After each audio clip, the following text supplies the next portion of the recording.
Bienvenue dans le podcast T'as la forme, l'émission qui parle de santé, de nutrition et de physiologie interne, ton rendez-vous bimensuel qui va te permettre d'améliorer ta santé.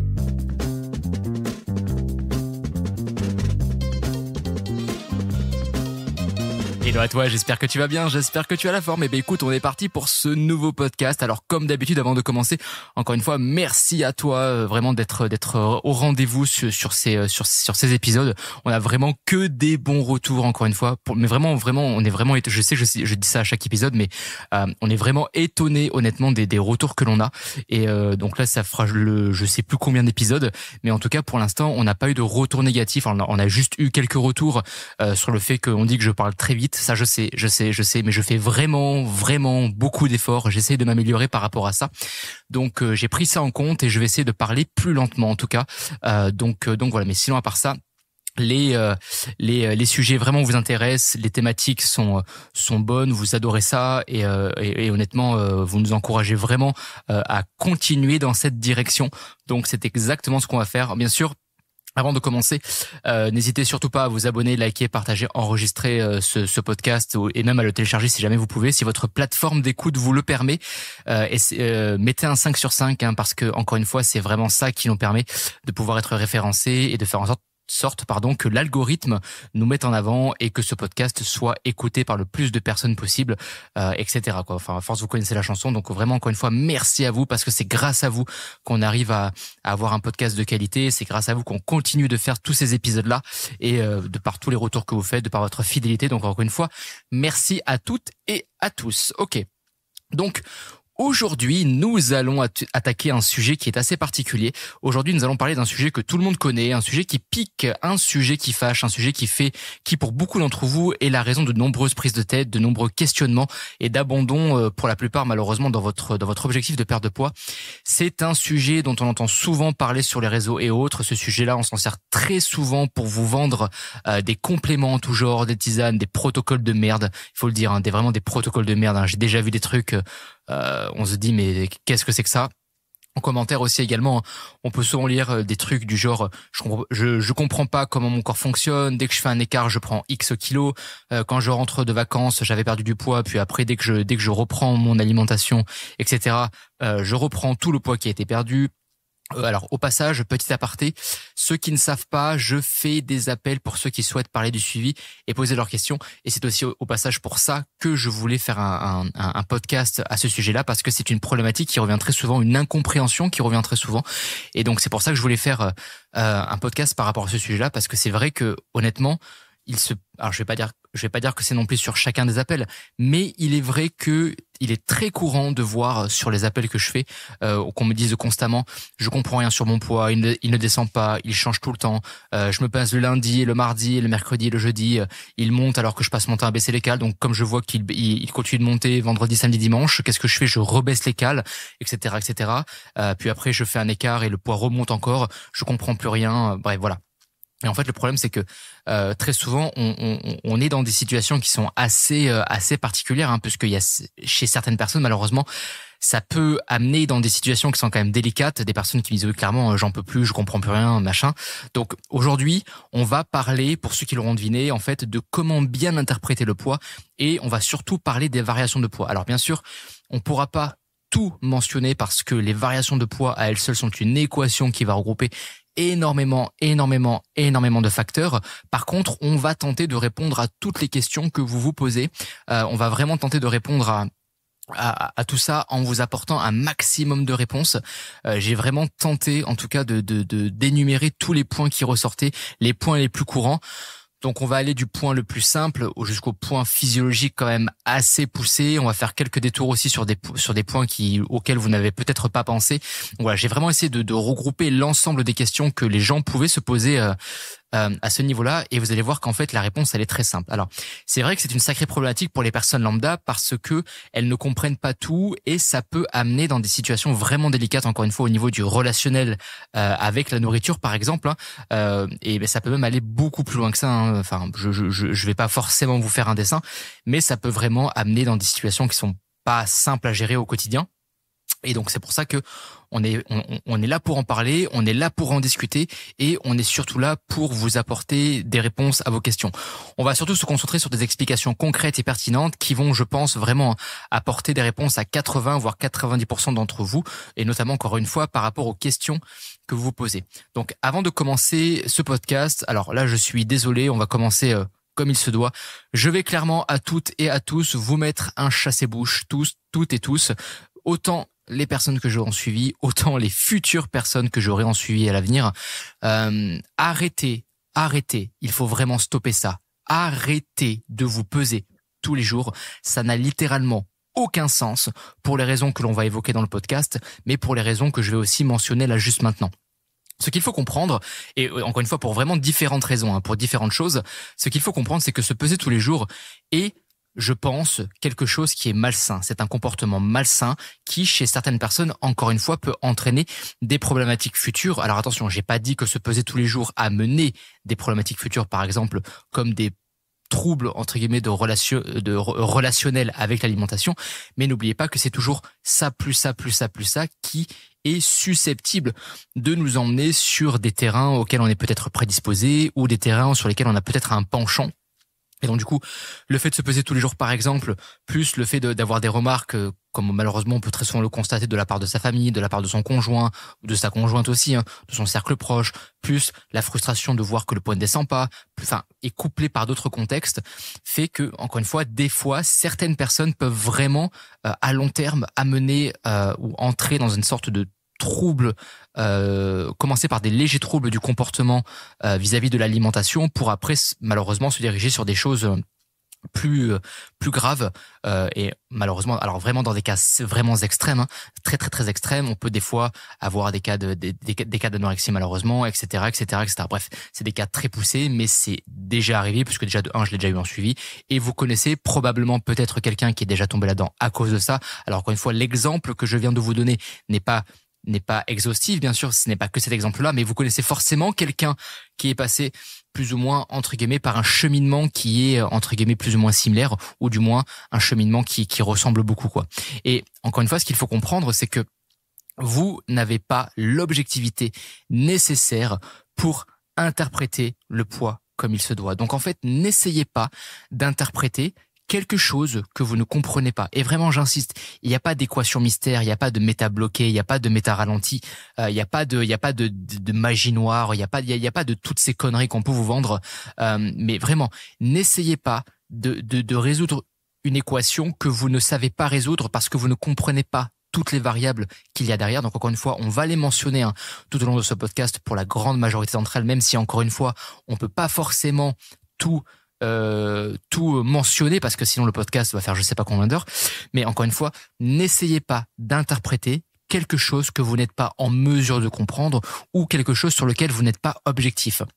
Règle numéro 1, ce qu'il faut comprendre, c'est que vis-à-vis du poids, il y aura toujours une certaine subjectivité, d'accord ? Et alors, à la limite, si vous avez toutes les connaissances, par exemple comme moi je peux les avoir ou comme un praticien de santé peut les avoir, un naturopathe, un coach, un diététicien, un nutritionniste, bon, à la limite, ça, on s'en fout. Mais je pense que alors, c'est aussi intéressant parce que ce podcast, encore une fois, s'adresse tout autant aux professionnels qu'aux personnes lambda. Et je sais que cet épisode, même s'il va parler aux professionnels, puisque à la fin, on va vraiment parler physiologie pure, ce podcast-là va vraiment être destiné avant tout aux personnes lambda. Mais vraiment, si vous êtes un professionnel de santé, restez bien jusqu'à la fin parce que on va vraiment faire de la physio pure et vraiment, ça va clairement, je pense, vous faire kiffer, quoi. Donc, règle numéro 1. Vous n'avez pas l'objectivité nécessaire pour interpréter le poids comme il se doit. Pour apprendre à bien interpréter le poids, encore une fois, c'est de ne jamais donc là vraiment la règle numéro 1, c'est de ne jamais interpréter un poids sur le moment donné en raison donc du coup des différents points que je vais énoncer dans le podcast, mais aussi de ceux que je vais mentionner là juste après, pour la simple et bonne raison que le poids doit être traduit sur une tendance, sur une moyenne qui concerne les dernières semaines, d'accord ? On ne traduit jamais, au bon Dieu, jamais un poids sur l'instant T. Et ça, c'est quelque chose que moi, je note très souvent sur les bilans et que lorsque les personnes que j'en suis me font des remarques ou me font des commentaires dans les bilans que l'on fait, quand ils voient que, par exemple, que le poids est beaucoup plus élevé que la semaine précédente, direct, c'est « Oh, j'ai pris du poids, tout ce que j'ai fait sert à rien, je comprends pas, mon corps est bloqué, mon corps ne répond pas. » Non, non, non, non et non. Ça, c'est faux, c'est entièrement faux. Encore une fois, le poids doit être traduit sur une tendance, une moyenne une moyenne qui s'est vraiment déroulée sur les dernières semaines. Il faut regarder sur plusieurs semaines la tendance qui se dégage. Est-ce qu'elle est haussière? Est-ce qu'elle est baissière? Est-ce que le poids se maintient plus ou moins, oui ou non, en rapport avec le contexte que vous avez eu sur les dernières semaines, toujours, au niveau environnemental, psychologique, physiologique, physique. Mais à ça, vous devez également ajouter, les ajustements que vous avez mis en place au niveau des macros. Est-ce que vous avez fait une augmentation de calories? Est-ce que vous avez fait une baisse au niveau des calories? Est-ce que vous avez changé simplement votre répartition de macros pour un total de calories égal? Est-ce que par exemple vous avez baissé les lipides pour augmenter les glucides? C'est très très con, mais ce qu'il faut comprendre, c'est que si vous augmentez par exemple les glucides de manière très très très importante, encore une fois, n'oubliez pas que le corps va toujours agir en corrélation de ce que vous allez lui soumettre sur le plan environnemental, psychologique, physiologique et physique. Et ce qu'il faut comprendre, c'est que quand vous allez augmenter votre consommation de glucides de manière temporaire ou du coup une augmentation auquel par exemple le corps ne s'attend pas, et ça c'est aussi valable pour un écart, mais ça on y reviendra encore une fois à la fin, cela arrive principalement quand vous faites une augmentation locale par exemple, une consommation importante de glucides sera logiquement, je dis bien logiquement, suivie par des niveaux importants d'insuline. Pourquoi? Parce que forcément, dès que vous allez augmenter les calories que vous allez avoir, vous allez forcément amener un pic d'insuline. Encore une fois, c'est une réponse physiologique que, dans tous les cas, vous ne pouvez pas éviter. D'accord? C'est pas pour autant, et j'insiste, les pics d'insuline ne font pas prendre du poids. Est-ce que consommer beaucoup de glucides à quantité égale en termes de cal avec d'autres diètes fait prendre du poids? La réponse est non. Et sur ça, je vous invite à aller voir le podcast que j'ai fait, le podcast numéro 1, le podcast sur le sucre et le podcast sur l'obésité, parce que dedans on en parle. Et encore une fois, ce qu'il faut comprendre, c'est que quand vous avez une consommation élevée de glucides ou que du moins vous augmentez vos calories par exemple, ou que vous changez votre répartition de cal, mais que vous augmentez les glucides à total de calories égales. Donc je vais prendre un exemple parce que ce que je pense que je viens de dire c'est un peu brouillon. On va dire que par exemple vous aviez 2000 cal, c'est un exemple, 2000 calories, d'accord? Les protéines se situent à tel grammage et pour une raison X, vous aviez décidé d'essayer, d'accord, je dis bien d'essayer, de faire une diète qui était un peu plus riche en lipides et plus basse en calories pour 2000 cal. Là, pour une raison X encore une fois, vous voulez tout simplement changer la répartition des macros. Donc, la quantité de protéines, elle ne change pas. Par contre, les lipides, vous allez les abaisser et vous allez compenser le manque de lipides par une augmentation de glucides pour un total de calories égales. Pour rappel, 1 gramme de glucides est égal à 4 cal, 1 gramme de lipides est égal à 9 cal. Donc je vous laisse imaginer la quantité, le volume alimentaire que vous allez choper en baissant les lipides et en augmentant les carbs. Donc forcément, vu que vous allez apporter beaucoup plus de carbs, déjà de 1, n'oubliez pas que dans le mot, en anglais carbohydrate, encore une fois les glucides sont majoritairement composés d'eau, mais ce qu'il faut comprendre forcément, c'est que vu que vous allez consommer beaucoup plus de glucides, vous allez forcément avoir une réponse physiologique en conséquence, d'accord? Et ce qu'il faut comprendre, c'est que comme vous consommez beaucoup de glucides, forcément vous allez avoir un pic d'insuline des pics d'insuline qui sont beaucoup plus élevés. Et ce qu'il faut comprendre également, c'est que l'insuline agit au niveau des reins pour retenir le sodium et donc l'eau est également retenue. Il y a aussi un aspect de stockage au niveau du glycogène. Si vous consommez beaucoup de glucides, vous allez forcément avoir beaucoup de glycogène qui va être stocké, bien que celui-ci soit principalement intracellulaire. Et c'est pour ça que des fois, vous pouvez avoir cet aspect, par exemple, un peu puffy, un peu look, un peu gonflé, un peu flotteux quand vous faites un écart le lendemain. C'est principalement parce que comme vous avez eu une augmentation assez importante au niveau des glucides, par exemple, forcément, indirectement, vous allez faire de l'eau de par ce pic d'insuline. Encore une fois, j'insiste, est-ce que ce pic d'insuline est une traduction de prise de poids? Non, ce n'est qu'une réponse physiologique, encore une fois, de par le fait que vous avez fait ou un écart ou simplement par le fait que vous avez augmenté les glucides pour un total de cal équivalent. Donc forcément, admettons que vous avez fait cette répartition de cal là, forcément qu'est-ce que vous dites? Ok, donc là j'ai baissé les lipides, j'ai augmenté les glucides, le poids monte parce que vous faites de l'eau par le process que je viens de vous expliquer, et vous dites c'est bon, là le poids est monté, c'est bon, c'est mort, je vais prendre du poids, les pics d'insuline font prendre du poids, consommer des glucides ça fait prendre du poids, gna gna gna gna gna gna. Non, non, non, non et non, d'accord? Ce qu'il faut comprendre encore une fois, c'est que, et c'est pour ça que je reviens sur ce que je disais, n'essayez pas, ne traduisez pas, un poids au moment donné. Regardez toute la tendance que vous avez. Encore une fois, 2000 calories est égal à 2000 calories. Là, forcément, vous avez augmenté les carbs, pic d'insuline, forcément, vous faites de l'eau. Maintenant, ce qu'il faut comprendre, c'est que si à 2000 calories sur l'ancienne version de votre diète, le poids ne bougeait pas, était en maintenance, vous allez voir, et je vous le dis et je vous mets un billet, il n'y a aucune raison à calories égales que mettre plus de glucides vous fasse prendre du poids. Aucune raison. Et ça, on va le voir juste après, dans la partie qui est juste après. Enfin bref. Je reviens du coup sur ce que je disais. Du coup, voilà. Donc pour les variations de poids, encore une fois, il y a tout un contexte à prendre en compte sur les dernières semaines, et c'est ça que vous devez comprendre, et c'est ça que vous devez prendre en compte. Il faut encore une fois traduire la tendance qui se dégage au niveau du poids. Est-ce qu'elle est haussière? Est-ce qu'elle est baissière? Est-ce que c'est une tendance de maintenance au niveau du poids en rapport avec le contexte que vous avez vu au niveau environnemental, physiologique, psychologique, physique, et à ça vous ajoutez les ajustements que vous avez eu en termes de cales au niveau de l'augmentation, de la baisse des cales et d'autres facteurs, bien entendu. Et donc, on va citer quelques exemples. Par exemple, au niveau du psychologique, on peut citer la période de cycle menstruel. On sait que mesdames, vous avez des fluctuations hormonales énormes à ce niveau-là. Donc, on sait que vous faites de l'eau.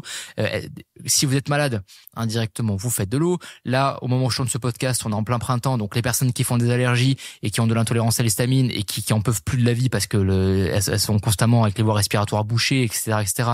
L'excédent d'histamine que vous avez indirectement, ça va vous faire de l'eau.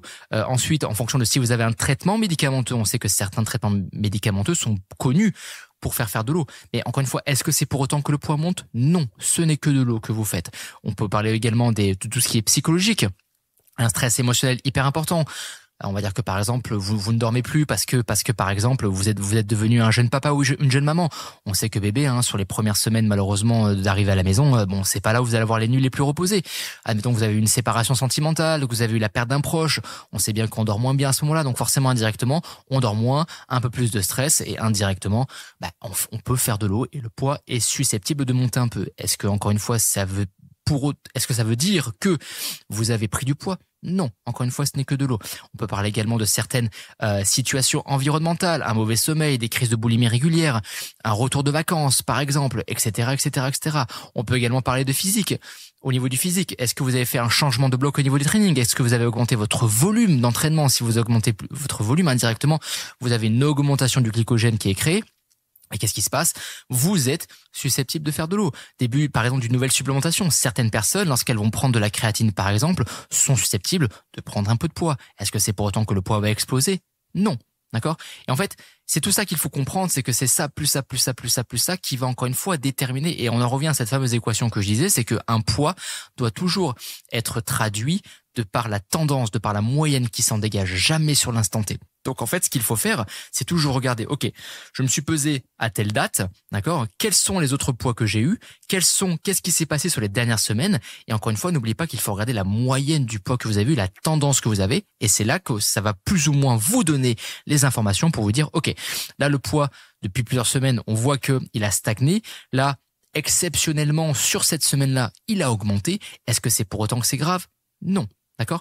Et c'est ça qu'il faut comprendre. Et c'est tout ça combiné à d'autres facteurs qui vont faire que le poids va bouger tous les jours. Alors, on va rentrer encore une fois un peu plus en détail, un peu plus en profondeur en physiologie sur le milieu et la fin du podcast pour vous expliquer vraiment sur le plan physiologique qu'est-ce qui sera à même de vous faire d'avoir des variations de poids qui peuvent être très conséquentes.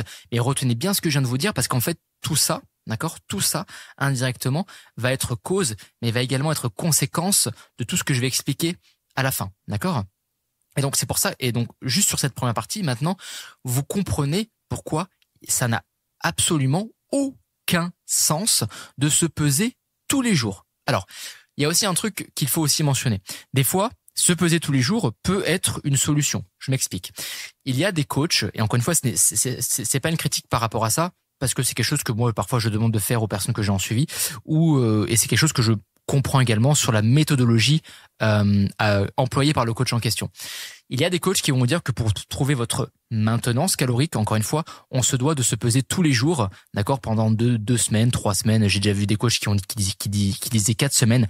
Ça, c'est pas très grave, d'accord. Encore une fois, parce que en fonction de ça, comme vous allez avoir votre poids tous les jours, avec un total de calories donné que vous aurez mis en place au préalable, vous allez pouvoir voir plus ou moins les variations de poids que vous allez avoir et ça peut vous indiquer si vous êtes en excédent local, en déficit calorique ou en maintenance calorique. Et là, si par exemple, encore une fois c'est un exemple que je donne, c'est juste pour imaginer mon exemple, si vous vous pesez tous les jours et que vous mettez en place un total local qui est sur du 2500 calories par exemple, forcément, et que vous voyez que votre poids ne bouge pas, forcément, indirectement, vous savez que vous êtes en maintenance calorique, d'accord? Et dans ce contexte-là, je peux comprendre qu'en effet, se peser tous les jours peut être en effet intéressant. Mais une fois que c'est terminé, ou hors de ce contexte-là, ou hors éventuellement contexte particulier parce que peut-être un professionnel de santé vous l'a demandé, d'accord? Une fois que c'est terminé, ou si vous n'avez pas forcément besoin de le faire, on arrête. On ne se pèse pas. On ne se pèse plus ou alors on ne se pèse que le jour du bilan si jamais vous avez un coach qui vous demande de faire le bilan tel jour, etc. Ou alors vous fixez un jour dans la semaine et vous ne vous pesez que sur ce jour-là. Ni plus, ni moins. Encore une fois, il faut comparer ce qui est comparable. Donc, pour avoir le poids le plus fiable possible, on se pèse, si possible, le même jour de la semaine, à la même heure, en sous-vêtements, après être allé aux toilettes et directement après s'être levé, d'accord? Et une fois que vous vous êtes pesé, c'est terminé. On range la balance, on ne la sort plus, on la laisse là où elle est, même si c'est par curiosité, même si c'est pour rigoler, même si c'est pour voir quelque chose, même si c'est juste, ne vous pesez pas en dehors de ce jour que vous vous êtes fixé. Alors vous allez me dire, oui Anto, mais ça va, je le fais parfois, etc., etc. Bon, à la limite, parce qu'il faut aussi mettre un peu d'eau dans son vin, comme on dit, et arrondir les angles. Si vous vraiment vous êtes sûr et certain que le fait de vous peser tous les jours ne vous impacte pas, et même si c'est le cas, honnêtement, je vous déconseille quand même de le faire. Croyez-moi, parce qu'à la longue, on peut se retrouver vraiment dans des situations très particulières. Enfin bref. Vous allez me dire, ok, mais moi ça m'impacte pas. À la limite, si vraiment vous êtes sûr et certain que ça ne vous impacte pas sur le plan psychologique, etc., mais je vous promets que si vous me dites ça, je vous garantis que vous êtes vraiment une minorité de personnes. Parce que même dans tous les cas, même si ça ne vous impacte pas, je vous garantis que ça va quand même rester dans un coin de votre tête indirectement. Donc voilà, maintenant vous faites ce que vous voulez. Moi, je ne vous conseille pas de vous poser tous les jours. Ne le faites pas, ça n'a aucun sens littéralement. Si vous êtes à la limite sûr que cela ne vous impacte pas dans tous les sens du terme, ok, bon, voilà. Mais je vous promets que vous ne faites partie qu'une minorité de personnes et honnêtement, c'est vraiment se prendre la tête pour rien. C'est vraiment, je trouve en tout cas, se prendre la tête pour rien, quoi. Ok, bon. Donc ça, voilà. Ça, c'était l'introduction. Donc là, on va définir ce qu'est le poids. Parce que avant de comprendre ce qu'est le poids exactement, il faut savoir ce qu'est le poids. D'accord? Alors, on va pas forcément parler de l'IMC dans ce podcast-là, parce que je crois que de mémoire, j'en ai parlé dans le podcast numéro 2 sur l'obésité. Donc, on va pas forcément aborder l'IMC et les limites de l'indice de l'IMC, parce qu'on sait que cet indice-là a ses limites et qu'il n'est pas forcément représentatif, entre guillemets. Donc lui, on va le laisser de côté volontairement. On va surtout s'attaquer à qu'est-ce que le poids en tant que définition. Donc, le poids corporel, encore une fois, c'est une mesure de la masse totale d'une personne. D'accord? En gros, notre corps est composé de plusieurs éléments qui font que c'est le corps que nous connaissons. Plusieurs éléments clés qui vont être la masse musculaire comme les muscles. On peut également parler des organes, on peut parler des os, on peut parler de la masse grasse qui représente les graisses au niveau du corps, la quantité d'eau que vous avez au niveau du corps, la quantité de cheveux, les selles également. C'est pour ça que je vous disais indirectement d'aller aux toilettes avant de vous peser, parce qu'indirectement, si vous évacuez pas vos selles ou si vous urinez pas, indirectement, c'est du poids. Alors bon, vous me direz oui, mais des fois j'y arrive pas, c'est pas très grave, mais essayez dans la mesure du possible d'être le plus vide possible sur la balance, quoi. D'accord? Alors, je vous ai dit aussi, rappelez-vous qu'on allait mentionner les choses les plus évidentes, mais aussi les plus what the fuck entre guillemets. Donc le poids, encore une fois, n'oubliez pas que c'est la masse maigre, la masse grasse, les os, les organes, la quantité d'eau que vous avez au niveau de l'organisme, les selles que vous avez que vous n'évacuez pas par exemple, la quantité de cheveux que vous avez également, les prothèses mammaires. Si vous avez des prothèses mammaires, mesdames, on en parle, hein. Alors bien sûr, le poids va changer en fonction de la taille, mais on parle facilement de 200 à 400 grammes ajoutés par implant. Alors bien sûr, ça va dépendre du modèle et de la taille que vous avez pris, mais mine de rien, quand vous faites 200 grammes minimum x 2, ça fait 400 grammes. Et quand vous avez des gros implants, 400 grammes x 2, ça fait 800 grammes. On arrondit, d'accord? Ça fait quasiment 1 kilo en plus. Mine de rien, ça pèse sur la balance. Ça pèse sur la balance.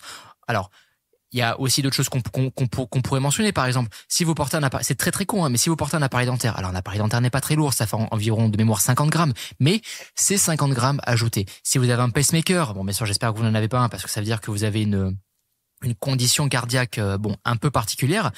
Mine de rien, un pacemaker, ça coûte 50 grammes. Et encore une fois, là, c'est tout ça ajouté qui va faire que vous allez avoir le poids donné sur ce jour précis-là. D'accord?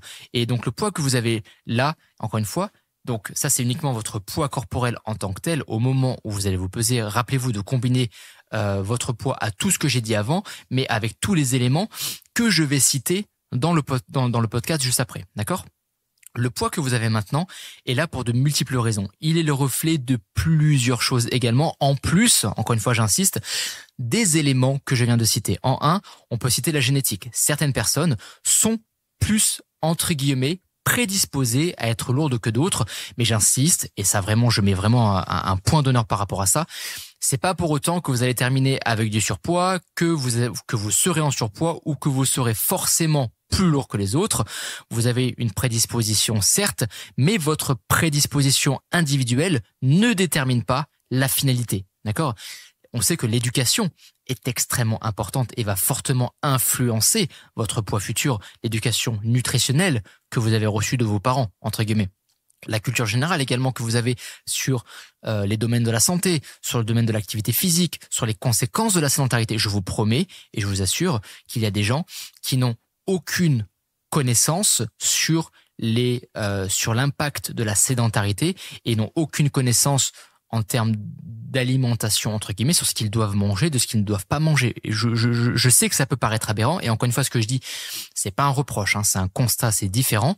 Et je vous promets qu'il y a des gens que des fois j'ai en suivi qui n'ont aucune notion de qu'est-ce qu'est, entre guillemets, une assiette qui est dite saine ou une assiette qui est cohérente et pertinente de par rapport à leur santé de manière générale, ou pour tout simplement manger comme les instances de santé nous recommandent. Et je vous promets que c'est vrai. On sait également que l'enfance, l'adolescence et votre vie de futur actif, de jeune actif, va aussi jouer énormément par rapport à ça. Un exemple très simple, mais il y a énormément de papiers qui nous montrent que statistiquement parlant, bon, ce que je vais dire, c'est peut-être c'est triste, mais statistiquement parlant, des enfants qui ont eu des abus sexuels, du harcèlement scolaire, qui ont une situation parentale pas stable, qui ont eu des contextes d'enfance entre guillemets très particuliers, sont statistiquement beaucoup plus sujets à donc du coup déclencher des problèmes de santé futurs et par exemple à rentrer dans l'obésité. Et on sait à quel point l'obésité est une problématique, hein, d'accord ? Donc aussi, on peut ajouter à tout ça le fait que votre poids est reflété par le fait de est-ce que vous êtes sédentaire ou non, est-ce que vous pratiquez une activité sportive ou non, votre type et votre style d'alimentation, mais également vos choix alimentaires et votre éthique alimentaire, est-ce qu'il y a déjà des pathologies qui sont déjà présentes ou non, votre environnement professionnel, social, émotionnel, familial, personnel, est-ce que mesdames, vous êtes en pleine période de grossesse ou non, ou est-ce que vous en êtes par rapport à votre cycle menstruel, voilà. Et encore une fois, c'est tout ça combiné qui va, par exemple, influencer vos choix alimentaires, votre comportement alimentaire et d'autres choses, et qui vont faire tout simplement que le poids va être plus ou moins impacté par rapport à ça, et ce qui va, encore une fois, se traduire sur la balance et sur ce fameux poids pour lequel vous vous prenez la tête. Et quand vous prenez tous ces facteurs et toutes ces conditions, vous commencez à comprendre qu'en fait, encore une fois, un poids ne doit pas être traduit sur l'instant, mais toujours par une tendance. Encore une fois, un poids a toujours une explication, d'accord ? Et c'est ça qu'il faut comprendre. Et c'est pour ça que j'insistais par rapport à ce que je disais au début. Ne vous pesez pas tous les jours. Et si vous n'êtes pas en mesure de comprendre les variations de poids, n'essayez pas d'interpréter quelque chose que vous ne comprenez pas, parce qu'encore une fois, la façon dont vous allez interpréter le poids, il y aura toujours une part de subjectivité et vous n'avez pas, j'insiste vraiment, vous n'avez pas l'objectivité nécessaire pour traduire le poids comme il se doit. Je vais donner un exemple très simple et que je constate très souvent en suivi malheureusement. Alors, avant tout, encore une fois, ce n'est pas une critique vis-à-vis des parents, puisque une fois de plus, c'est juste un constat, car eux-mêmes ont été éduqués par leurs parents qui pensaient faire bien, et ainsi de suite, et de fil en aiguille, voilà. Normalement, c'est le système qui doit et qui devrait mettre en place et qui est censé nous éduquer, et vu qu'il ne le fait pas, indirectement, les parents font avec le peu qu'ils savent. Bref, c'est un vrai sujet sociétal, hein, vraiment littéralement. Hein. Mais bon, voilà. Donc, je reviens sur cet exemple, sur les parents qui voient, par exemple, que leurs enfants est légèrement en surpoids. Donc, qu'est-ce qui se passe? Très souvent, les parents peuvent, par exemple, aller consulter un praticien de santé. Le praticien de santé, de par des recommandations santé, la première chose qu'il va dire, c'est bon, écoutez, votre enfant est un peu en surpoids en comparaison des moyennes que l'on a. Faites attention, machin, d'accord. Donc très souvent, le praticien de santé va commencer à donner des recommandations nutritionnelles. N'oubliez pas que dans la plupart des cas, les praticiens, médecins généralistes, etc., n'ont pas non plus de leur côté été forcément bien éduqués par rapport à ça. Donc forcément, la première chose qui vient à l'esprit, et c'est aussi un raisonnement qui peut se comprendre, on va dire à l'enfant, il faut commencer par interdire les gâteaux, les sucres. Encore une fois, je vous rappelle le podcast sur l'obésité pour comprendre encore une fois ce passage-là, et le podcast sur le sucre. Donc vraiment, allez les écouter parce que ça va vraiment vous apporter des éléments de réponse pour que vous puissiez vraiment comprendre l'ensemble de ce podcast-là. Donc on va commencer par lui interdire les gâteaux, les sucres. Sur la forme, l'approche n'est pas mauvaise, on peut le concevoir. Mais une fois de plus, ils font ce qu'ils peuvent avec ce qu'on leur dit, mais le problème, c'est que dans le fond, l'approche n'est pas bonne. L'approche n'est pas bonne. Encore une fois, j'insiste, vous pouvez consommer des sucres et je trouve ça dommage parce que quand on parle de sucre dans un premier temps, la première chose à laquelle on pense, et moi je trouve ça vraiment effarant, et c'est pour dire à quel point notre société va mal et à quel point également le sucre est un macronutriment qui est incompris. Dès qu'on parle de sucre, on pense systématiquement gâteau, bonbons, confiserie, pâtisserie, etc. Mais on oublie aussi que le sucre, encore une fois, c'est quelque chose qui est présent dans le riz, dans les pâtes, dans le pain, dans les fruits, dans les légumes, dans les céréales, dans les légumineuses, etc., etc., etc. Bref, allez écouter le podcast sur le sucre et vous allez comprendre beaucoup de choses. Et le problème, c'est que en faisant ça, on envoie un message à l'enfant et ça, c'est mauvais et c'est pas bon parce que directement, ça peut amener à de la privation et de la frustration. Priver, interdire sans expliquer, blâmer sans raison n'est pas la solution. Dire non, tu n'as pas le droit n'est pas la solution et ne va apporter que ça va vraiment apporter plus de confusion qu'autre chose et vous allez littéralement perdre votre gamin et autres. Et au passage, ce que je dis est aussi valable pour les adultes, au passage. L'enfance est une période qui est vraiment propice à l'éducation et à l'apprentissage. Un enfant est capable de comprendre. Arrêtez de penser que les enfants sont des teubés. Un enfant, ça a une intelligence qui est juste magnifique. Un enfant est capable de comprendre. Et s'il y a bien une période où un enfant est capable d'emmagasiner un max d'informations, un max de données, c'est vraiment la période de l'enfance. Prenez le temps de lui expliquer les choses. Et croyez-moi que juste avec ça, vous allez éviter 80 à 90% des problématiques futures qu'il pourrait rencontrer, par exemple par rapport à l'alimentation, mais aussi par rapport à sa santé et par rapport à d'autres choses. Alors, oui, en tant que parent, c'est pas simple. Vous allez devoir faire probablement des recherches de votre côté parce que vous n'avez aucune connaissance à ce sujet. Vous allez devoir, dans un premier temps, vous éduquer par rapport à ça. Ça va vous prendre du temps, ça va être chronophage, ça va être énergivore, ça va être chiant. C'est peut-être pas en effet le sujet le plus passionnant qui soit, et ça je peux comprendre. Et ça va être relou parce que vous allez devoir expliquer aussi au passage à votre gamin probablement plusieurs fois la même chose pendant des heures, etc. Ça oui, ça non. Un enfant, ça pose aussi au passage énormément de questions et j'en passe. Ça comprend pas forcément tout du premier coup, donc faut expliquer encore et toujours. Mais je suis désolé de vous dire ça, mais c'est votre job les gars. Vous avez signé pour ça.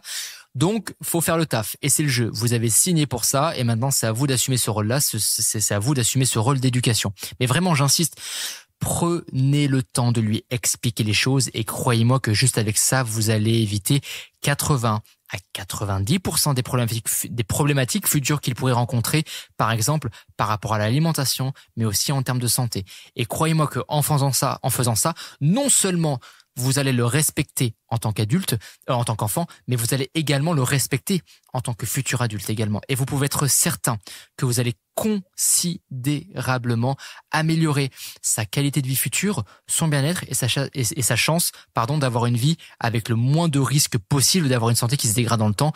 Et pour finir, croyez-moi que ça vous fera faire également des économies parce que tomber malade, au passage, j'ai fait un réel par rapport à ça que je vous invite à aller voir sur Insta.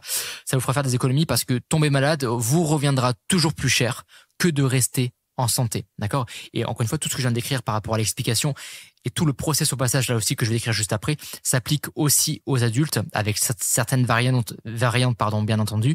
Si seulement on prenait, mais vraiment littéralement, et moi c'est quelque chose que je fais vraiment beaucoup en suivi. Si seulement on prenait le temps d'expliquer les choses aux gens et de les éduquer réellement, les choses seraient vraiment différentes et on aurait beaucoup moins de problèmes. Donc pourquoi il est important d'expliquer les choses aux enfants, mais aussi aux gens. Donc là, le raisonnement que je vais avoir est surtout vis-à-vis des enfants. Mais encore une fois, vous le traduisez pour un adulte et vous allez comprendre qu'encore une fois, c'est plus ou moins le même principe. Donc pourquoi sur un enfant, il faut expliquer les choses? Mais déjà, dans un premier temps, en termes de développement cognitif, l'explication aide l'enfant à comprendre les raisons derrière une action ou une décision. Ça va vraiment favoriser le développement de sa capacité à raisonner et à faire des liens de cause à effet. Sans explication, l'enfant peut avoir du mal à comprendre pourquoi certaines actions sont bonnes ou mauvaises, pourquoi certaines choses sont bien ou pas, ce qui peut vraiment entamer son développement intellectuel, sa capacité de raisonnement et sa compréhension du monde. Encore une fois, si vous le dites non pour non, il comprendra pas, par exemple, pourquoi il doit faire attention à ce qu'il mange. Et de fil en aiguille, je vous promets qu'on pourrait arriver vraiment dans des situations très particulières, encore une fois, couplées à tout ce que j'ai dit avant.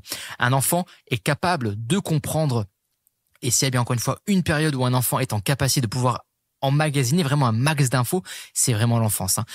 Ça lui permet également de construire une certaine logique. En expliquant les choses, les parents et éducateurs aident les enfants à développer leur logique et leur capacité à analyser une situation. Ils apprennent à poser des questions, ça développe leur curiosité, ça leur apprend également à chercher des réponses et à comprendre des concepts complexes de manière progressive. Ils apprennent que toute cause amène des conséquences et du coup, ils comprennent justement pourquoi ils doivent faire attention à certaines choses et qu'ils doivent mettre en place et du coup qu'ils doivent mettre en place des choses pour éviter que certaines choses arrivent et que ces choses-là soient potentiellement néfastes pour eux. Et encore une fois, je reprends l'exemple du fait que si vous constatez que votre enfant est en surpoids, sur le fait qu'il doit peut-être faire attention à ce qu'il mange, encore une fois. Ça permet également de renforcer la confiance qu'il va avoir en vous lorsqu'un adulte prend le temps d'expliquer les décisions. Et ça aussi, j'insiste, petit tacle à tous les coachs là qui se prennent pour qui disent oui moi je comprends pas, mes clients suivent pas, c'est toujours la faute de mes suivis, c'est toujours la faute de mes coachés, ils font jamais ce que je leur dis. Oui, mais le problème c'est que si vous ne leur expliquez pas, encore une fois, les choses, ça revient exactement pareil que pour l'enfant en fait. Vous devez expliquer les choses, messieurs les coachs. Alors oui, encore une fois, c'est énergivore, c'est chronophage, on répète très souvent la même chose, mais c'est le job qui veut ça. Et encore une fois, vous avez signé pour ça, c'est le job que vous avez accepté de faire avec ses pour et avec ses contre. Et encore une fois, vous devez de respecter votre boulot, parce que c'est votre boulot d'expliquer aux gens. Et j'entends par là coach, mais je prends aussi tous les préparateurs physiques qui disent oui, no pain, no gain, oui, non, je vous emmerde parce que vous n'avez clairement rien compris, encore une fois. Parce que vous êtes les premiers à dire oui, mais quand on veut, on peut. Non. Et sur ça, je vous invite encore une fois à comprendre que c'est toujours votre contexte santé et votre cas de physiologie qui va justifier ce que vous devez faire, de ce que vous ne devez pas faire, de ce que vous pouvez faire, de ce que vous ne pouvez pas faire. Et ce qu'il faut comprendre, encore une fois, c'est qu'on est tous soumis à cette règle indirectement. Et ça, la plupart des coachs, encore une fois, sont trop bridés dans leur façon de voir les choses, sont trop restreints, ont vraiment une vision du coaching qui est trop étroite et vraiment, allez écouter au passage le podcast Qu'est-ce qu'une diète et vous allez comprendre ce que je veux dire sur le fait d'avoir une vision étroite du coaching et encore une fois, c'est très souvent quelque chose que l'on peut constater au niveau de la diète et sur le fait que très souvent, ils disent c'est comme ça et c'est tout. Oui mais non.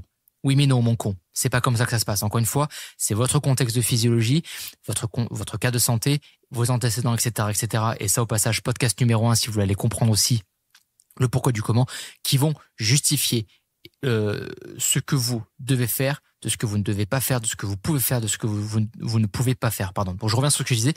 Lorsqu'un adulte ou lorsque quelqu'un prend le temps d'expliquer ses décisions, l'enfant, du coup, vraiment, croyez-moi, il se sent respecté, il se sent valorisé, il se sent estimé. Ça renforce la confiance qu'il a en l'adulte, car il voit que ses sentiments et son intelligence sont pris en compte. Ça donne également une certaine sécurité émotionnelle à l'enfant. Les explications contribuent énormément à la sécurité émotionnelle de l'enfant.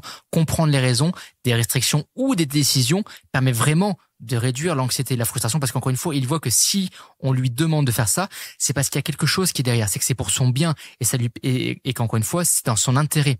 L'enfant se sent en sécurité car il sait que les règles ne sont pas arbitraires et qu'encore une fois, il se doit de comprendre comment ça fonctionne pour être sûr de pouvoir être dans la meilleure santé qui soit et vraiment d'avoir la qualité de vie la meilleure qualité de vie possible et ainsi de suite. Mais ce qu'il faut comprendre également, c'est que ça permet également de renforcer sa prise de décision. Ça engage également sa responsabilité qui est personnelle en comprenant le pourquoi des choses entre guillemets, l'enfant est beaucoup mieux préparé à prendre des décisions éclairées à l'avenir. Il apprend à évaluer les conséquences de ses actions et à agir de manière autonome et responsable, par exemple, pour sa santé, dans ses choix alimentaires. Et encore une fois, c'est un enfant qui grandira en étant en santé et qui, encore une fois, croyez-moi, il vous dira merci par rapport à ça, parce que sur tout le temps que vous allez dépenser à faire à vous éduquer dans un premier temps, vous de votre côté, à expliquer les choses, à lui dire oui, à lui dire non, à lui expliquer encore et encore. Même quand il comprend pas, on s'énerve pas, on explique les choses. Il vous remerciera parce qu'il dira merci, grâce à toi, je suis en bonne santé. Et on sait aujourd'hui que malheureusement, on vit de plus en plus longtemps, mais malheureusement, on est de moins en moins en santé et et ça arrive malheureusement de plus en plus tôt. Donc c'est pour ça que c'est très problématique. Donc faites attention à ça. Les explications aident aussi les enfants à comprendre leurs responsabilités et les conséquences de leurs actes. Ils sont plus susceptibles de respecter les règles et de s'auto-réguler lorsqu'ils en comprennent les raisons. Et encore une fois, pour terminer, ça encourage également à la curiosité, expliquer les choses intelligemment, et encore une fois, c'est aussi valable pour les adultes. Expliquer les choses intelligemment stimule la curiosité naturelle des gens de manière générale, mais aussi des enfants, et ça encourage vraiment à une approche active de l'apprentissage où l'enfant cherche constamment à comprendre le monde qui l'entoure, et l'adulte fait pareil. Il cherche constamment à comprendre ce qui l'entoure. Et moi, honnêtement, vraiment, en suivi, c'est quelque chose que je remarque énormément sur le fait que lorsque j'explique les choses aux gens, de leur côté, ils vont s'instruire d'eux-mêmes. Et moi, je trouve ça top. Je trouve ça ouf parce que ils disent ouais, Anto, j'ai regardé ce reportage-là, j'ai lu ça, c'est hyper intéressant. Qu'est-ce que t'en penses, etc. Alors, la démarche est très bonne, mais là, du coup, ça va rejoindre en fait un peu le point suivant que je voulais aborder par rapport aux réseaux sociaux et par rapport à Internet. C'est vrai qu'aujourd'hui, on n'a jamais eu autant accès à l'information, à la connaissance, au savoir, etc., etc. On n'a jamais eu autant accès à tout ça de notre vie. Mais le problème, c'est que ça amène beaucoup de plus, mais ça amène également beaucoup de moins, dans le sens où le trop d'informations tue l'information. Et aujourd'hui, on est vraiment dans une époque où il y a vraiment une surinformation. Il y a beaucoup trop d'informations. Alors, encore une fois, c'est bien parce que ça amène l'accès à tout type d'informations. Mais le problème, c'est que dans tout, il y a tout, et dans tout, il y a tout et tout. Donc, il y a des tout, il y a des biens, et il y a des tout, malheureusement, il y a un peu tout le reste. Donc, ça, c'est un peu le problème. Donc, c'est très compliqué. Mais voilà, il faut comprendre qu'en expliquant les choses aux gens, encore une fois, et aussi aux enfants, ça stimule leur curiosité, ça les stimule dans le fait de comprendre ce qui les entoure, ça les stimule dans le fait d'intégrer tout ça. Et encore une fois, d'un point de vue, quand on cherche à optimiser la santé de quelqu'un d'un point de vue de long terme, c'est l'une des meilleures stratégies que vous pouvez mettre en place. Et croyez-moi que sur le long terme, vous n'en serez que bénéfique. Encore une fois, priver un enfant d'explications, comme un adulte au passage, c'est littéralement le priver d'outils cruciaux pour comprendre et naviguer dans le monde qui nous entoure, dans le monde qui l'entoure de manière efficace et saine. Et vraiment, j'insiste, ce constat-là peut être fait autant pour les adultes que pour les enfants. Donc voilà pour le gros aparté. Donc désolé pour moi, c'était vraiment quelque chose que je voulais aborder parce que c'est quelque chose que l'on voit très souvent. De toute façon, dans tous les cas, toutes les problématiques de santé, dans la plupart des cas, démarrent très souvent depuis l'enfance ou l'adolescence, etc.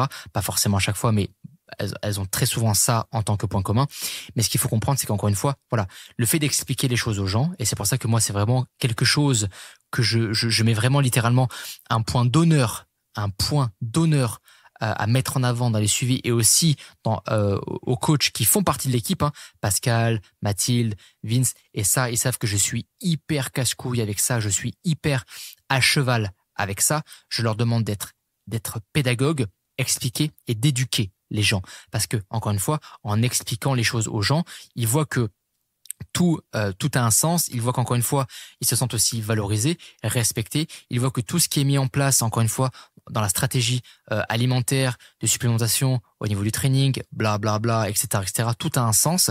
Et encore une fois, ils se sentent valorisés parce qu'ils se sentent également inclus dans le process, d'accord ?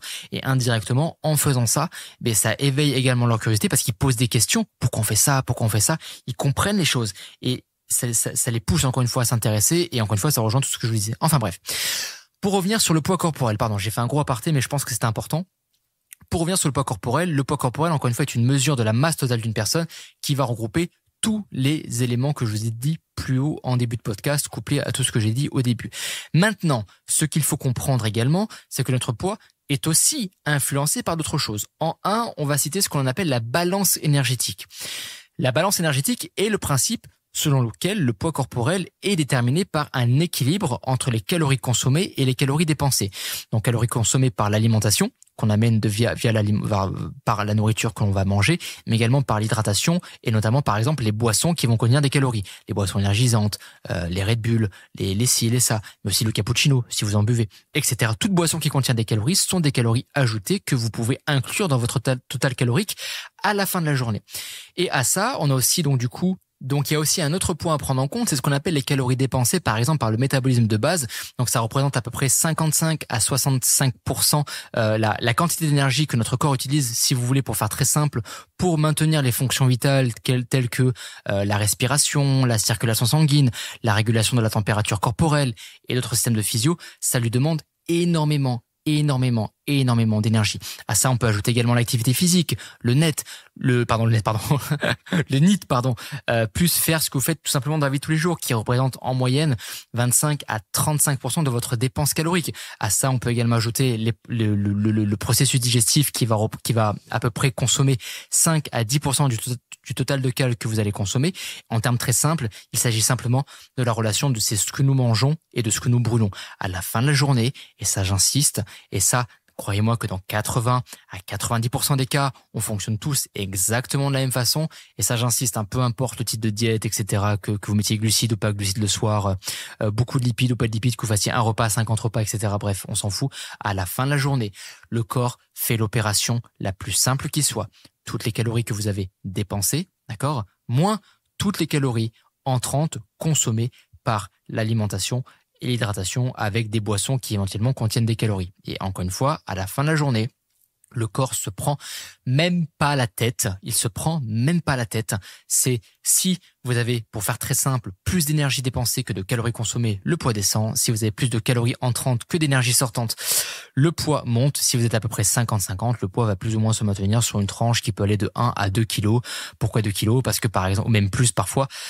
Pourquoi? Et encore une fois, n'oubliez pas que c'est une tendance à prendre en compte. Pourquoi? Parce que les femmes, quand vous avez vos règles, vous faites beaucoup d'eau, mais une fois que les règles sont parties, directement, le poids descend. D'accord? Donc encore une fois, c'est une moyenne de poids à prendre en compte. N'oubliez pas une tendance. Et en fait, essayez de voir ça, pour ceux qui n'ont pas compris ce concept-là, essayez de voir ça un peu comme votre solde, comme votre compte en banque. Entre guillemets, si vous gagnez 2000 euros par mois, d'accord, et que vous dépensez plus que 2000 euros par mois, forcément le solde du compte va descendre. Si vous gagnez encore une fois 2000 euros par mois, mais que vous dépensez moins de 2000 euros par mois, techniquement le solde reste dans le positif.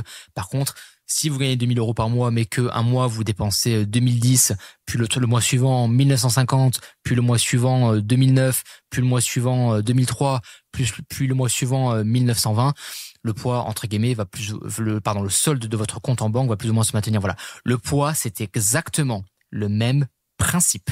Ça fonctionne exactement de la même façon. Et j'insiste, dans 80 à 90% des cas, on fonctionne tous et toutes de la même façon. Et cette règle-là, on ne peut pas y déroger. Il y a des cas, en effet, où certains cas ont un peu leur propre règle de fonctionnement. Mais c'est encore une fois, ces cas-là ne sont qu'une minorité. Ils ne représentent pas la majorité des cas. On peut par exemple citer des personnes qui sont en train de faire de la chimiothérapie. D'accord, on sait que malheureusement ces personnes-là sont pas forcément les personnes qui mangent le plus au vu des effets secondaires amenés par la chimiothérapie. Donc le poids est susceptible, par exemple, de descendre pas mal, malheureusement. On peut parler également de l'opposé. Enfin, entre guillemets, des femmes qui sont en pleine grossesse. Le poids, ne va faire que de monter. D'accord. Certaines maladies génétiques peuvent également prédisposer à avoir un poids qui fluctue plus que d'autres. Et encore, ça se discute, vraiment. Certains traitements médicamenteux à base de bêta-bloquants, et là aussi encore une fois ça se discute, mais sont un peu plus susceptibles en effet d'impacter le poids, mais là aussi encore une fois ça se discute. Donc vous voyez, juste par tout ça, déjà le poids, et encore une fois j'insiste, couplé à tout ce que j'ai dit avant, est susceptible de faire en sorte que le poids va fluctuer. Donc là maintenant on va commencer à rentrer un peu plus dans l'aspect physio. Pour les nerds de la physio, ce qu'il faut comprendre, c'est que notre poids, encore une fois, va être également, encore une fois, régulé, impacté, influencé par tout ce que je vous ai cité avant, mais également les fluctuations hormonales vont être un facteur plus ou moins impactant sur les variations d'eau, par exemple, et c'est ce qui fait indirectement que le poids va être plus ou moins susceptible de monter ou non. Ce qu'il faut comprendre, c'est que le système édérique, d'accord, du corps humain en tout cas, est un mécanisme qui est extrêmement complexe, qui est influencé par nos hormones, notre système nerveux, notre système cardiaque, ce qu'on appelle aussi également le système SRAA qu'on va voir juste après, c'est ce qu'on appelle le système rénine, angiotensine, aldostérone, d'accord.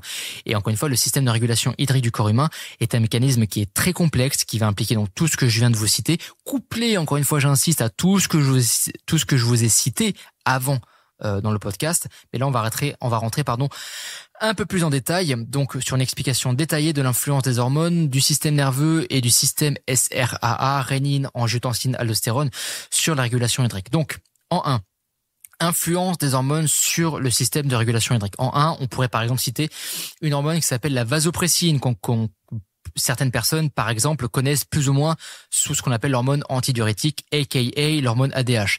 La fonction de cette hormone, elle est produite par l'hypothalamus et elle est stockée dans la neurohypophyse, qui est une partie postérieure de la glande pituitaire. Elle est libérée en réponse à une augmentation de l'osmolarité plasmatique ou à une diminution du volume sanguin. Et l'action que cela va avoir, ça va tout simplement augmenter la perméabilité des tubules collecteurs des reins à l'eau, permettant une réabsorption accrue de l'eau et une concentration de l'urine. Et pour faire très simple, ça aide à conserver l'eau dans le corps. Et tout simplement, c'est pour ça que, par exemple, si vous avez une sécrétion de vasopressine qui est importante, qu'est-ce que le corps fait? Il retient l'eau et techniquement, coucou c'est moi, le poids monte, par exemple. On pourrait également citer l'aldostérone. Sa fonction, elle est produite par les glandes surrénales. Sa sécrétion, elle est régulée principalement par, donc du coup, le système SRAA, système rénine, angiotensine, aldostérone, et son action à celle-là, c'est d'augmenter la réabsorption du sodium et l'excrétion de potassium dans les tubules distaux et les collecteurs des reins. Qu'est-ce qui s'ensuit? L'eau suit passivement le sodium, elle est réabsorbée, ça augmente le volume sanguin et ça aide à maintenir l'équilibre hydrique. Coucou, c'est nous. Une augmentation, par exemple, de la quantité d'aldostérone, coucou, c'est nous, on fait de l'eau. On pourrait également citer ce qu'on appelle les peptides natriurétiques, ANP et BNP. C'est pas forcément très connu, mais ils jouent énormément également. Donc on a ce qu'on appelle les ANP, les peptides natriurétiques atriales, qui sont libérés par les cellules cardiaques en réponse à une augmentation du volume sanguin et de la pression artérielle. Mais on pourrait également citer le BNP, peptide natriurétique cérébral, qui lui est libéré par les ventricules cardiaques. Et qu'est-ce que ça va avoir comme action? Ça va tout simplement favoriser l'excrétion du sodium et d'eau par les reins, diminuant le volume sanguin et abaissant la pression artérielle. On pourrait également citer les hormones thyroïdiennes, et ça, qui est très sujet par exemple par rapport à ça? Les personnes qui souffrent d'hypothyroïdie, les personnes qui souffrent d'hyperthyroïdie. On pourrait également citer la maladie de Basedow, qui est une hyperthyroïdie auto-immune, mais on pourrait également citer Hashimoto, qui est une hypothyroïdie auto-immune. Et on sait à quel point les hormones thyroïdiennes influencent le métabolisme de base et la production de chaleur, et par exemple, comme action, ça peut tout simplement augmenter ce qu'on appelle la filtration glomérulaire et moduler l'absorption du sodium et de l'eau, ce qui va influencer indirectement la régulation hydrique, ce qui peut expliquer pourquoi le poids monte d'un coup ou le poids descend d'un coup, par exemple. Donc, vous voyez, juste tout ça pris en compte, et encore une fois, là, on vient juste dénoncer les hormones, entre guillemets, les plus connues par rapport à ça. Et là, on va en citer d'autres, mais avant, on va s'attaquer au système rénine, angiotensine, aldostérone, qui est encore une fois un système hormonal crucial dans la régulation de la pression artérielle et de l'équilibre hydrique. Donc, il y a plusieurs étapes à ça. Il y a ce qu'on appelle la sécrétion de la rénine. La rénine, en fait, elle est sécrétée par les cellules juxtaglomérulaires des reins en réponse à une baisse de la pression artérielle, une diminution du volume sanguin et une faible concentration de sodium dans les tubes distales, ou à une activation du système nerveux sympathique. Et comme action, la rénine convertit l'angiotensogène en une protéine produite par le foie en angiotensine 1. D'accord?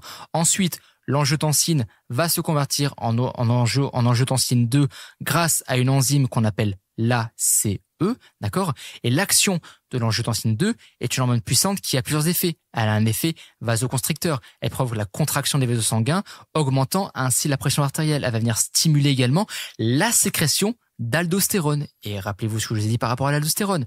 Donc ça va inciter les glandes surrénales à libérer de l'aldostérone.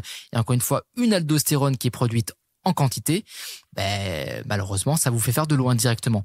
On pourrait également, et ce qu'il faut comprendre également, c'est que l'angiotensine 2 va également permettre la libération de la vasopressine. Ça va stimuler la libération de la vasopressine et encore une fois, beaucoup de vasopressine. Coucou, c'est nous, il y a de l'eau. Mais également, ça va stimuler la sensation de soif via l'hypothalamus. D'accord ? On pourrait également parler de l'action de l'aldostérone, pardon. L'aldostérone, encore une fois, va agir sur les tubules distaux et collecteurs des reins pour augmenter la réabsorption du sodium. Et encore une fois, tout ça est vraiment la conséquence, encore une fois, vraiment, j'insiste, de ce système SRAA qui est plus ou moins sollicité de par les différents paramètres que j'ai cités avant et de par les différents paramètres qui vont arriver après. Donc maintenant, on peut également continuer sur l'influence du système nerveux sur ce fameux système de régulation hydrique. Donc le système nerveux sympathique, par exemple, lui, il est activé lors d'une réponse au stress, à l'exercice ou à une diminution du volume sanguin. Action, qu'est-ce que ça va avoir comme action entre guillemets ? Ça va tout simplement stimuler la libération de la rénine par les reins, ce qui va initier ce fameux système SRAA, ce qui augmente la réabsorption du sodium et de l'eau pour maintenir la pression sanguine et le volume sanguin. Okay, ça va également venir stimuler l'hypothalamus, ce qui joue un rôle littéralement clé dans l'équilibre hydrique en détectant les changements d'osmolarité plasmatique. Et ça va avoir quoi comme conséquence ? Le contrôle de la sécrétion de vasopressine, la fameuse ADH, et déclencher la sensation de soif. Par exemple, lorsque l'osmolarité plasmatique augmente, l'hypothalamus stimule la sécrétion de l'ADH et la sensation de soif vous encourage à boire de l'eau et forcément si vous buvez de l'eau indirectement ou beaucoup d'eau d'un coup, le poids est susceptible de monter. D'accord ? On pourrait également terminer sur les barorécepteurs et les osmorécepteurs. Les barorécepteurs sont situés dans les artères carotides et l'aorte également, tandis que les osmorécepteurs sont situés au niveau de l'hypothalamus. Et encore une fois, ce qu'il faut comprendre, c'est que les barorécepteurs détectent les changements de pression artérielle et envoient des signaux au cerveau pour ajuster la libération d'ADH et d'aldostérone. Les osmorécepteurs, eux, vont détecter les changements d'osmolarité plasmatique et réguler la sécrétion d'ADH. Et encore une fois, on en revient sur ces fameuses hormones que je vous ai citées, qui vont plus ou moins faire en sorte que le corps va plus ou moins retenir de l'eau, ce qui va être à long terme susceptible plus ou moins d'impacter le poids. Et enfin, pour terminer, parce que ça fait déjà quasiment 1 heure, donc encore une fois, merci d'être resté jusqu'à la fin. Encore une fois, n'oubliez pas surtout de vous abonner, liker, partager, enregistrer et à commenter ce podcast si jamais votre plateforme d'écoute vous le permet. N'hésitez surtout pas à mettre un 5 étoiles si jamais ce podcast vous a plu, parce qu'encore une fois, c'est grâce à ça que on est référencé et que l'algorithme nous met en avant pour que ce podcast soit écouté par le plus de personnes possible. Donc voilà. Et donc du coup, je reprends mon explication pour terminer. On pourrait également ajouter, du coup, à tout ce que je viens de dire, le stress. Alors, le stress, bien sûr, il n'explique pas tout, il n'est pas la réponse à tout, il ne justifie pas tout. Cependant, le stress qu'on pourrait nommer, par exemple, un fort stress psychologique, par exemple, peut faire augmenter la sécrétion d'ADH, l'hormone dont on a parlé tout à l'heure. Un stress chronique et important augmente énormément les taux de cortisol qui, combinés avec l'aldostérone, augmentent la rétention du sodium, ce qui va retenir l'eau. On pourrait également citer d'autres causes à effet. Les personnes qui malheureusement rencontrent des niveaux d'œstrogène extrêmement élevés ou beaucoup trop élevés en comparaison de ce que leur physiologie entre guillemets normalement devrait avoir. Alors déjà de 1, les niveaux d'œstrogène, pour savoir s'ils sont entre guillemets sains, et là encore une fois je prends des pincettes, sont toujours à comparer avec le niveau de progestérone. Mais bon, ça on en parlera dans un autre podcast certainement. Des niveaux d'œstrogène élevés peuvent augmenter assez significativement les taux d'ADH. Alors, les oestrogènes n'augmentent pas directement les niveaux d'ADH, mais ça va fortement influencer la réponse physiologique de la rétention d'eau. Et mesdames, par exemple, on pourrait citer 2 périodes dans votre cycle, justement, où vous avez des pics d'oestrogène. La fameuse phase folliculaire, où vous avez un pic d'oestrogène, ce qui va après permettre, de par toute une boucle de rétroaction, déclencher le pic ovulatoire, mais également sur la phase lutéale, la fameuse phase avant vos règles, vous avez un pic d'oestrogène. Et encore une fois, quand vous regardez un schéma physiologique de cycle menstruel, et c'est encore une fois, si vous voyez que votre poids monte légèrement à ce niveau-là, c'est pas très grave. Encore une fois, c'est principalement amené par les fluctuations hormonales que vous avez. Une consommation trop riche en glucides, par exemple. Donc ça, c'est ce que je vous ai cité tout à l'heure. Alors, cela est principalement là quand vous êtes en maintenance calorique ou en excédent calorique ou lorsque vous faites un écart, par exemple. Mais une consommation importante de glucides sera logiquement suivie par des niveaux d'insuline important. Alors, et encore une fois, j'insiste, et là, je voulais en venir, les pics d'insuline, et ça, je le répète encore une fois, parce qu'il y a le nombre de préparateurs qui disent ça, ça me rend ouf, et c'est là qu'on voit qu'ils connaissent rien en physio. Ça, c'est vraiment, enfin bref. Les pics d'insuline, encore une fois, ne font pas prendre du poids. C'est faux. C'est entièrement faux. Mais je pense qu'on fera un podcast spécialement dédié à ça par rapport à l'insuline, parce que c'est vraiment un truc qui mérite, ça mérite vraiment des claques-bouches, hein. Parce que le nombre de coachs et de préparateurs et de naturopathes qui disent cette connerie monumentale, mais je vous promets et croyez-moi qu'il faut pas un bac+5 pour le comprendre, surtout lorsque vous comprenez comment l'insuline se régule. Bref, on verra ça par la suite. Et donc du coup, donc les pics d'insuline, encore une fois, ne font pas prendre du poids. La réponse à ça est non. Et est-ce que consommer beaucoup de sucre, encore une fois, à quantité égale, en termes de calories, avec d'autres types de diètes, vous fait prendre du poids à condition que vous êtes à calories égales? La réponse est non, d'accord? Donc encore une fois, on va prendre l'exemple de l'écart, notamment le lendemain de l'écart, car c'est un sujet qui revient très souvent sur la table. Le poids est très souvent plus haut que la vieille, pardon, que la veille. Soyons honnêtes. Quand on fait un écart, d'accord, mesdames et messieurs, s'il vous plaît, et là, petit tacle aussi aux personnes qui font ça. Quand vous faites un écart, honnêtement, c'est pas pour aller prendre une salade César qui coûte 20 balles avec 3 croutons et 3 bouts de poulet et j'en passe. Honnêtement, si vous prenez ça, vous êtes clairement un pigeon. Enfin, je vous le dis, hein, j'ai taffé dans la restauration pendant 5 ans, d'accord, j'ai fait du gastro, j'ai fait de l'étoilé, j'ai fait du bistrot, bref, peu importe comment vous voulez les nommer. Donc je connais très bien le truc, ok.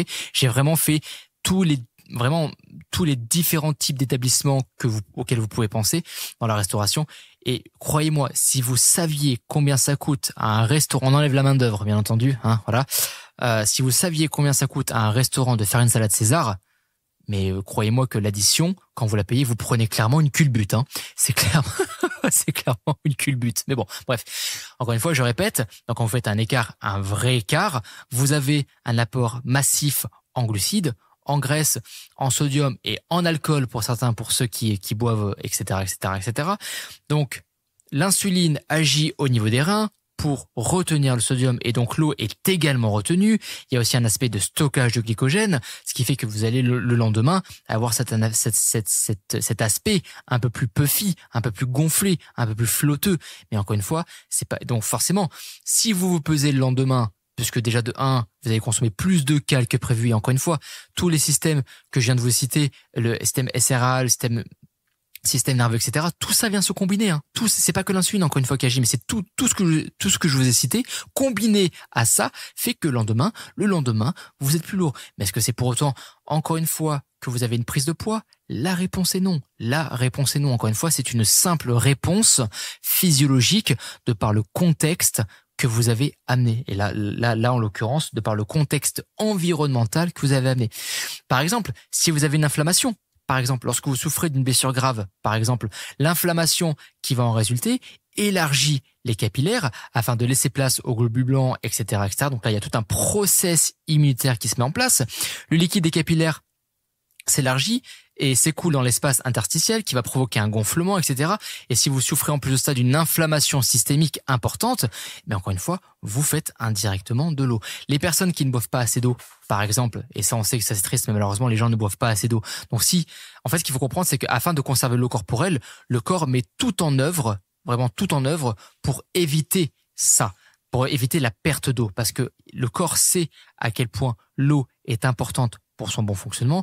N'oubliez pas encore une fois que notre corps est majoritairement composé d'eau, d'accord? Et dès qu'il y a une légère déshydratation ou que l'organisme, entre guillemets, constate qu'il y a moins d'eau que prévu sur le plan physiologique, il y a une augmentation de l'ADH, une augmentation de l'aldostérone. Et qu'est-ce qui se passe? Ben, ça retient l'eau et indirectement, le poids monte. Waouh, waouh, waouh, waouh. Et voilà. Et allez, on en fait un petit dernier, parce qu'après on sera bon. Le sodium, el famoso, d'accord? Les personnes qui ne salent pas, arrêtez de ne pas saler. Alors, à moins que votre contexte de santé vous demande de le faire, et encore une fois, même si c'est le cas, votre praticien vous dira toujours de saler, mais de faire extrêmement attention. Il vous dira pas de sel, hein. Il vous dira régime réduit en sodium, mais surtout pas de sel, parce que encore une fois, le sel est extrêmement important pour notre fonction de physiologie, et aussi au passage, le sodium permet de réguler la fonction cardiaque, mais ça, encore une fois, on va pas rentrer là-dedans parce que sinon on va passer une heure de plus. Donc ce qu'il faut comprendre, c'est que quand on vous dit régime réduit, entre guillemets, je prends des guillemets réduit en sodium, ça veut pas dire régime sans sodium, ça veut dire simplement régime réduit en sodium, parce que même les praticiens qui sont spécialisés dans toutes les pathologies cardiaques, etc., connaissent le rôle bénéfique et important du sodium sur le plan physiologique pour l'organisme. Donc c'est pour ça qu'ils vous diront jamais zéro sodium, ils vous diront réduit en sodium. Enfin bref. Pour toutes les personnes qui se refusent à saler. Et ce qu'il faut comprendre, c'est que cela va principalement se produire lorsque vous augmentez votre consommation de sodium. Admettons que vous ne consommez plus de sodium parce que vous êtes fait malheureusement laisser embarquer par toutes ces conneries qu'on entend sur les réseaux sociaux et j'en passe. Quand vous allez commencer à saler vos plats, l'augmentation du sodium à l'extérieur donc vous allez avoir un apport massif en sodium. Et encore une fois, rappelez-vous, c'est comme l'insuline, c'est pareil. Enfin, comme quand vous faites un écart, le corps va agir physiologiquement de par le contexte que vous lui amenez. D'accord ? Donc, comme vous passez de rien, à tout, alors là, ce que je dis, c'est vraiment pour imaginer, mais vous allez comprendre l'idée. Si vous passez de quasiment zéro sodium, aucun gramme de sel, à du jour au lendemain, saler régulièrement vos plats, l'augmentation de sodium à l'extérieur des cellules va retenir l'eau, ce qui va vous donner un aspect un peu plus gonflé. Vous allez retenir l'eau également, et forcément, indirectement, le corps réabsorbe l'eau des reins afin que ceux-ci puissent concentrer le sodium afin de l'excréter après. Mais une fois le sodium a été excrété, l'excès d'eau corporelle va suivre également, donc du coup va se réguler et le poids va se réguler. Quand vous allez augmenter votre apport en sodium, vous allez en partie stimuler tous les systèmes que je vous ai cités juste avant, directement et indirectement à différents degrés. C'est pour ça que sur la balance, vous risquez d'être plus lourd le lendemain ou sur les jours qui suivent. Est-ce que c'est pour autant que le poids est monté ? Non, ce n'est que de la rétention d'eau que vous faites indirectement le temps que le corps se régule et vous allez voir qu'après ça, le corps va tout simplement se réguler et le poids va descendre. D'accord ? Et c'est ça qu'il faut comprendre encore une fois. C'est pour ça que, pour finir, le poids, ne cherchez pas à l'interpréter quand vous n'avez pas l'objectivité nécessaire ou quand vous n'avez pas forcément non plus les connaissances nécessaires parce que ça peut vraiment vous amener à faire des choses qui sont incohérentes, non pertinentes et clairement pas intelligentes. Et ça peut, croyez-moi, à long terme, vous amener dans des situations de santé qui des fois peuvent être particulières. Et vraiment, je vous assure, pour avoir vu des choses, et croyez-moi que si un jour je raconte ce genre de choses-là, on me dirait non, c'est pas possible. Ça peut vraiment vous emmener dans des situations et les gens peuvent des fois se retrouver d'être dans des choses qui sont pas vraiment cool, quoi. Donc encore une fois, ne vous prenez pas la tête par rapport à votre poids. Arrêtez, de vous peser tous les jours, ça n'a littéralement aucun sens pour toutes les raisons que j'ai mentionnées dans cet épisode. Et vraiment, si vous devez vous peser, faites-le une seule fois sur un seul jour avec les conditions que je vous ai citées précédemment. Et encore une fois, n'oubliez pas que le poids ne doit être traduit que sur une tendance, que sur une moyenne. Et c'est tout, ni plus ni moins. Voilà.